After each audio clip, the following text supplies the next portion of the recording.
Waalaikumsalam warahmatullahi wabarakatuh. Baik, hari ini kita akan mempelajari mengenai ekosistem dan lingkungan ya. Sebelumnya Ibu mau tanya, ada yang tahu nggak pengertian ekosistem itu apa? Ibu. Ya.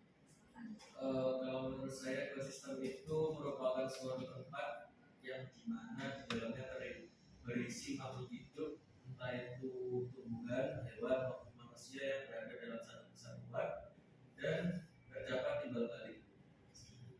Ya, benar. Jadi hari ini kita akan mempelajari lebih dalam mengenai ekosistem dan lingkungan. Nah, sebelum itu Ibu akan absen dulu ya. Muhammad Rafi, Hadir. Muhammad Dafa, Rama Nadif Fatu, Sabrina, oke, hadir semua ya berarti.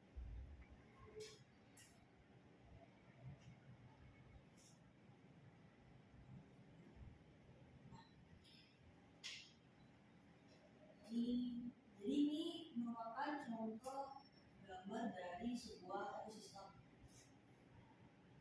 Ekosistem itu apa sih? Jadi ekosistem merupakan suatu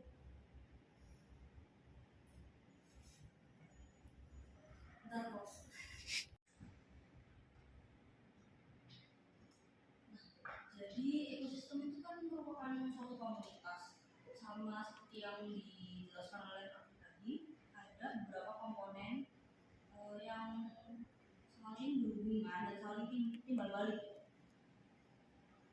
Komponen-komponen dari ekosistem itu ada komponen biotik dan abiotik. Ada yang tahu perbedaannya apa?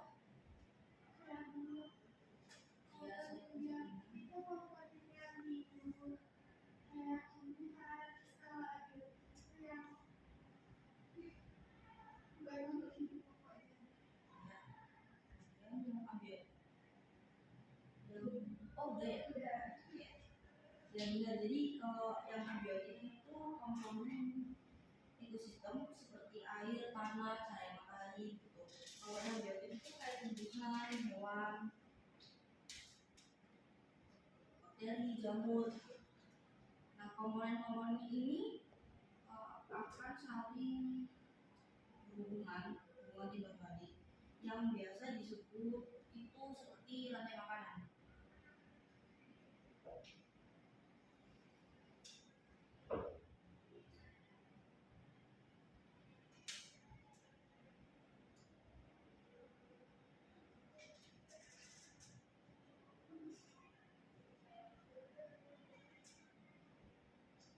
Nah, di mana di rantai makanan ini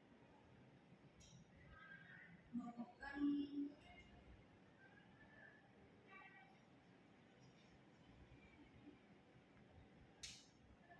bagaimana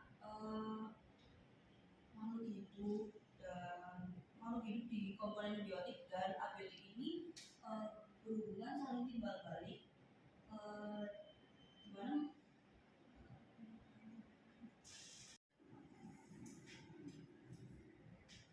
itu yang bisa dilihat di gambar ya. Di komponen biotik ini ada produsen, ada konsumen tingkat 1, konsumen tingkat 2, dan konsumen tingkat 3 ataupun konsumen puncak. Produsen ini yang menghasilkan makanan sebagai makanan untuk konsumen tingkat 1 seperti ini. Di sini contohnya ada tikus, ada ulat. Kemudian konsumen tingkat 1 ini juga merupakan makanan untuk konsumen tingkat 2. Dimana ini ada ayam, katak, dan sama seperti tadi konsumen puncak ini juga merupakan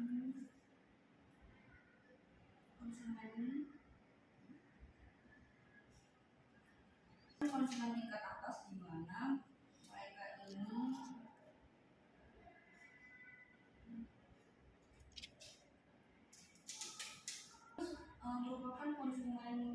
aja ya. Jadi mereka ini bisa makan konsumen kedua ataupun konsumen tingkat satu. Contohnya tuh biasanya ular ini biasanya kan makan tikus.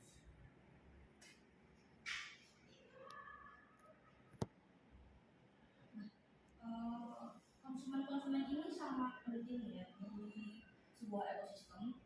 Apabila salah satu dari komponen ini ada yang ya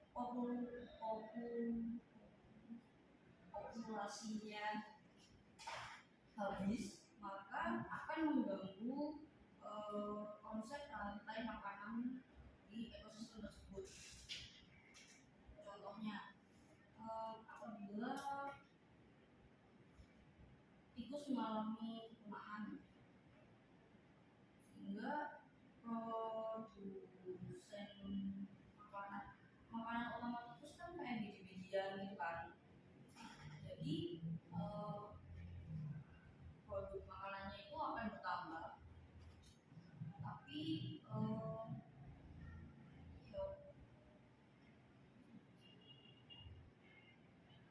karena tikus itu habis, jadi makanan ular, di mana makanan ular itu tikus kan nggak ada, jadinya kita akan mengganggu populasi ular juga. Sampai sini ada yang ingin dipertanyakan?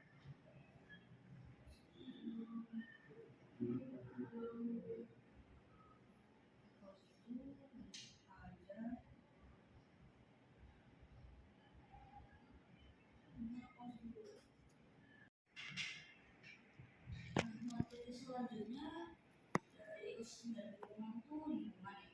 Ada yang tahu mungkin lingkungan sama dengan ekosistem tadi? Langsung jelaskan saja ya. Ekosistem ini bertindak sebagai tempat tinggal. Ekosistem lingkungan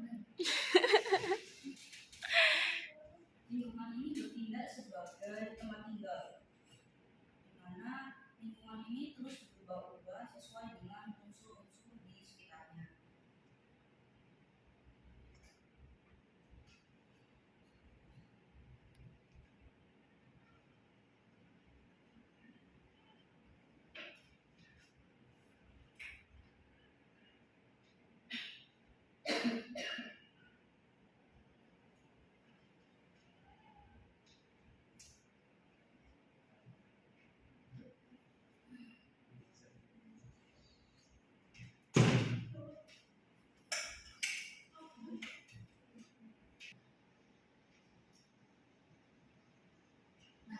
Untuk menjaga ekosistem supaya ekosistem tersebut tidak terganggu dan rantai makanannya juga tidak terganggu ya dalam sebuah ekosistem, maka dalam sebuah lingkungan itu harus dijaga lingkungannya. Seperti konsepnya itu seperti konservasi.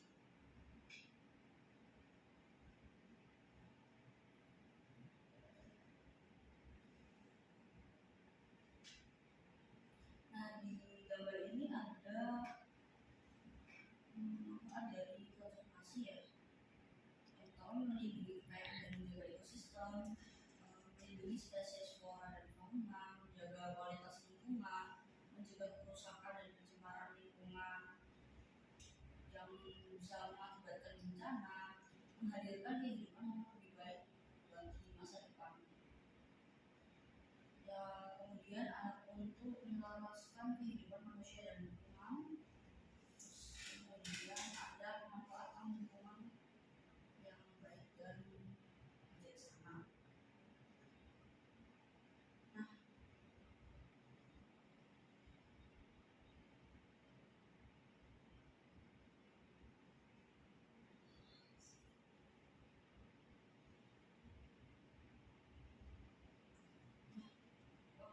konservasi ini dilakukan untuk mencegah adanya ancaman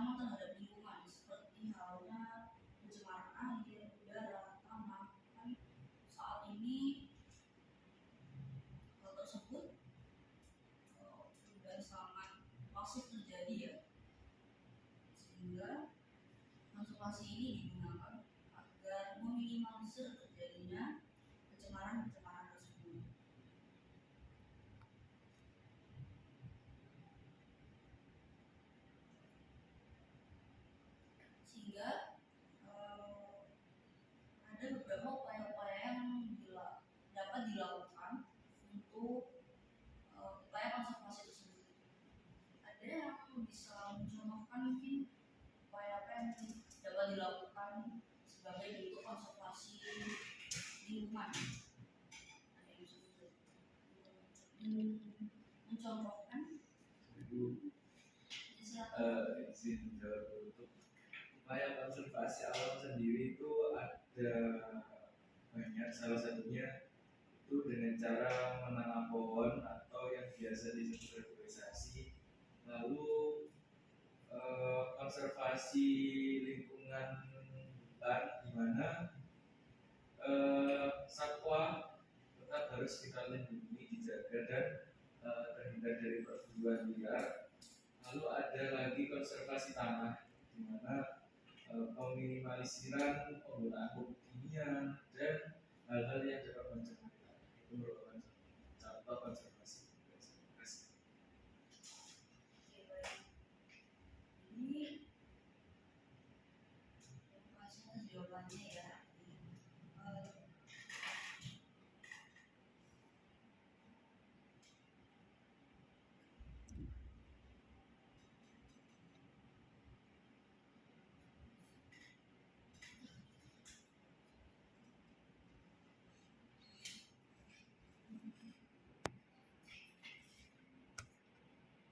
Seperti yang dijelaskan Raffi tadi, dia menjelaskan bahwa reboisasi merupakan konservasi. Apakah reboisasi itu apa sih? Reboisasi itu penghijauan atau penanaman baru, penanaman pohon. Kalau misalnya konsepnya reboisasi adalah penanaman kembali, berarti totalnya menjadi tidak rusak. Ya, Jadi konservasi itu konsepnya mencegah ya bagaimana kerusakan lingkungan itu diminimalisir kerusakannya sehingga tidak mengganggu kualitas ekosistem. Ini kurang tepat ya apabila reboisasi itu merupakan sebuah konservasi. berarti adanya cagar alam kayak soal marga satwa gitu. Ya, nah itu merupakan suatu bentuk konservasi.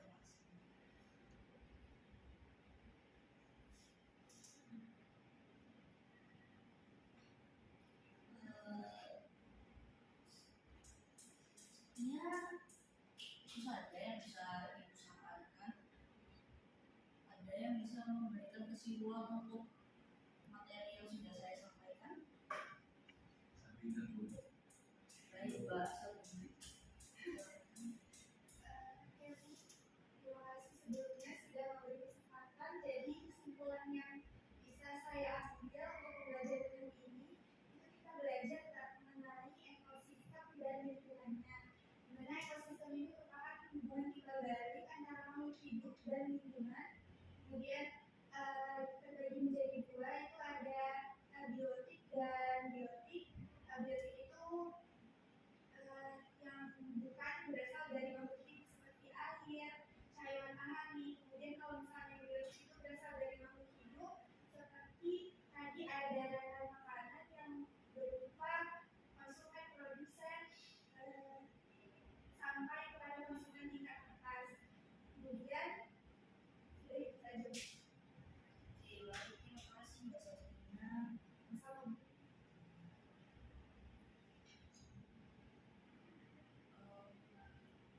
Sekian yang bisa Ibu sampaikan di pertemuan kali ini. Apabila ada yang dibingungkan, ditanyakan, bisa kontak Ibu di CP ya. Sekian. Wassalamualaikum warahmatullahi wabarakatuh. Waalaikumsalam.